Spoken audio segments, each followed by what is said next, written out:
고금, 소청, 개구쟁이와 대감의 두뇌 싸움. 조선 영조 때 이조판서 이천보가 오래도록 기다리던 아들을 얻지 못해 할 수 없이 양자를 드릴 양으로 고향 가평의 사천형 이국포댁을 찾았습니다. 산골에 이조판서가 행차하니 고을에서 군수가 마중 나가고 소 돼지를 잡는 등 온 동네가 떠들썩했습니다. 마을이 어수선하자 서당에서 불공부하던 7살 난 개구쟁이가 읽던 책을 내팽개치고 집으로 달려갔습니다. 이국보의 둘째 아들인 개구쟁이 이문운이 오랜만에 사람들로 가득 차 왁자지껄한 사랑방을 힐끔 쳐다보고는 안채로 들어가니 어머니의 지휘 아래 여종들이 찬으로 내놓을 음식을 만드느라 바빴습니다.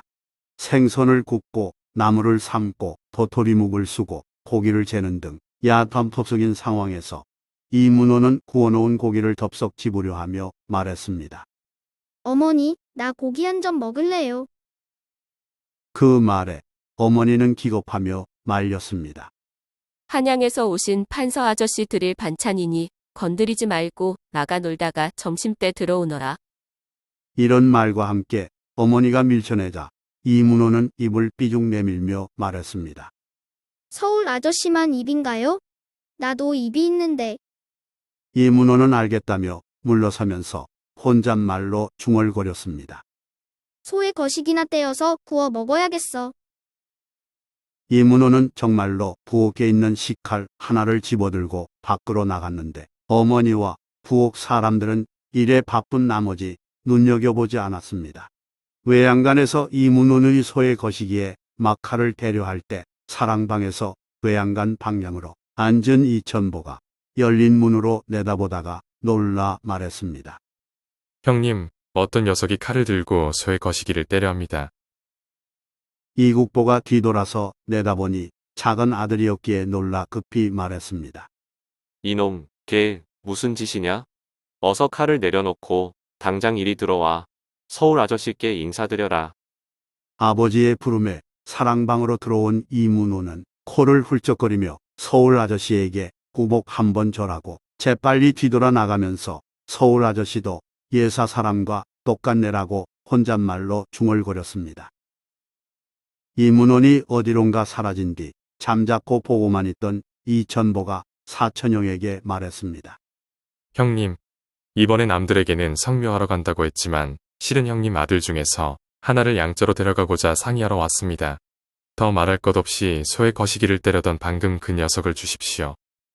이천보에게 50세가 다 되도록 아들이 없음을 잘 아는 이국보는 어느 정도 예견한 일이었습니다. 하여 크게 놀라지 않고 고개를 끄덕여 승낙하고 잠시 안으로 들어가 아내에게 자초지종을 말했습니다. 하지만 아내는 펄쩍 뛰며 반대했습니다. 양자로 보내려면 얌전한 다른 애를 보내야지. 장난꾸러기를 어떻게 보내나요? 친부모인 우리도 견디기 힘들 지경인데 남의 속을 얼마나 태우게 하려고요.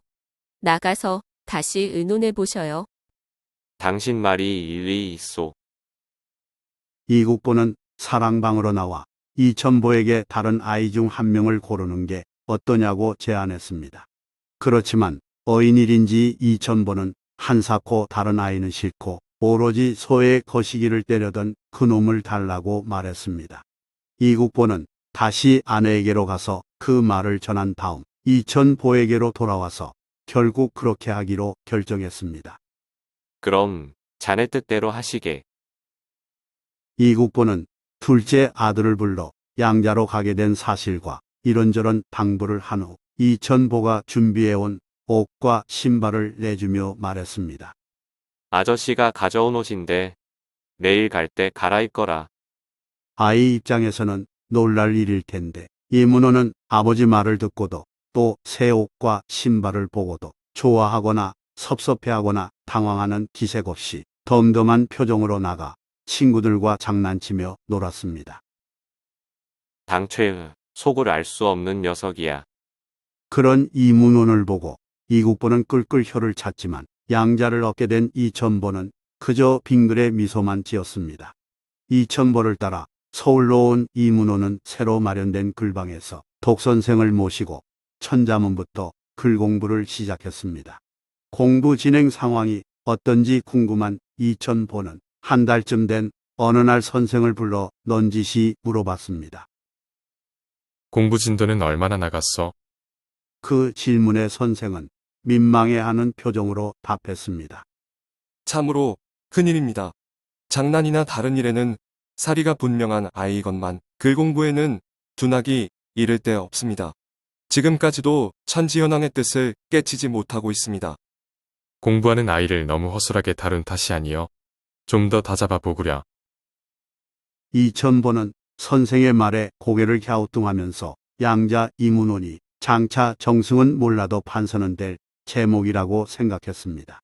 그로부터 몇 달 지나 이천보가 다시 글방 선생에게 물어보니 그때까지도 천지 현황 녹자를 깨우치지 못했다면서 선생 노릇을 그만두겠다고 말했습니다. 이런저런 방법을 시도해 봤으나 소인의 소양으로는 도저히 더 이상 가르칠 수 없습니다. 그게 정말이요. 크게 실망한 이천보가 이문원을 불러 직접 확인해 보니 과연 처음 녹자도 제대로 모르는 게 분명했습니다. 이천보는 잠깐 생각에 잠긴 다음 이문원에게 말했습니다. 내가 너를 아들로 삼아 훌륭하게 되기를 바랐는데 너는 공부에는 도무지 마음이 없고 날마다 장난만 일삼으니 어쩔 수 없구나. 너의 집에 도로 보낼 터이니 그리 알아라. 그에 대해 이문호는 아무 말 없이 하직 인사하고 하인 두 사람을 따라 나섰습니다. 한참 걷다가 다리가 아픈지 뒤로 처지자 한 하인이 이문호를 등에 업고 가다가 정자나무 아래에서 쉴 때 말했습니다. 도련님도 참 딱하오. 재상댁 도련님이 됐으니 글만 잘 읽으면 과거를 볼 수 있고 벼슬도 할 수 있는데 이를 마다하고 다시 가평으로 가서 나무꾼이 되려 하오. 그러자 이문원이 뭘 모른다는 듯 말했습니다. 이놈아, 시골 살면 과거도 못 보고 벼슬도 못 한다더냐? 이어 이문호는 그대의 책광을 보니 어림잡아 1만 권은 되겠더라면서 섣불리 아는 척했다가는 그 많은 책을 다 배우라 할 텐데 언제 그걸 모두 배우느냐고 말했습니다. 그래서 처음부터 모르는 척해야 아예 배우라 하지 않을 것 아니냐며 속내를 털어놓았습니다. 도련님이 말은 그럴듯하게 하시네요. 하인이 믿지 못하겠다는 표정을 짓자 이문호는 즉시 꼬챙이를 들고 땅에다가 천자문을 쓰기 시작했는데 조금도 막힘없이 천지 현황 3년도 언제 호야 하시독이라 적었습니다. 풀이하면 천지 현황을 3년이나 읽었으니 언제 호야는 어느 세월에 읽을까? 라는 뜻입니다. 여기서 언제 호야는 천자문의 마지막 네 글자이니 이문호는 이미 천자문을 모두 외웠을 뿐만 아니라 그 의미마저 깨우치고 있었던 것입니다. 능숙한 글씨로 자신의 말을 증명한 이문호는 특이양양한 표정으로 하인에게 말했습니다. 자, 그만 쉬고 가자꾸나. 하인 한 명은 수긍하며 일어섰고 다른 하인은 갑자기 몹시 아프다면서 이 판서댁으로 발길을 돌렸습니다. 판서댁으로 돌아온 하인은 대감에게 조금 전에 보고 들은 내용을 그대로 전했습니다. 출발 전에 하인을 따로 불러 은밀히 이문원 속마음을 떠보게끔 지시했던 이천보는 빙긋 미소 지으며 도로 데려오라고 지시했습니다. 그럼 그렇지. 제목이 분명해. 청지기는 급히 달려가 이문원을 만났고 이문원은 어리둥절한 표정을 지으며 마지못해 대감 집으로 돌아왔습니다. 소식을 전해 들은 독선생이 다시 가르쳤지만 이문호는 여전히 글 공부보다는 장난에 열중했습니다. 사정을 모르는 선생은 속이 터졌으나 이천보는 큰 걱정하지 않고 내버려 두었습니다.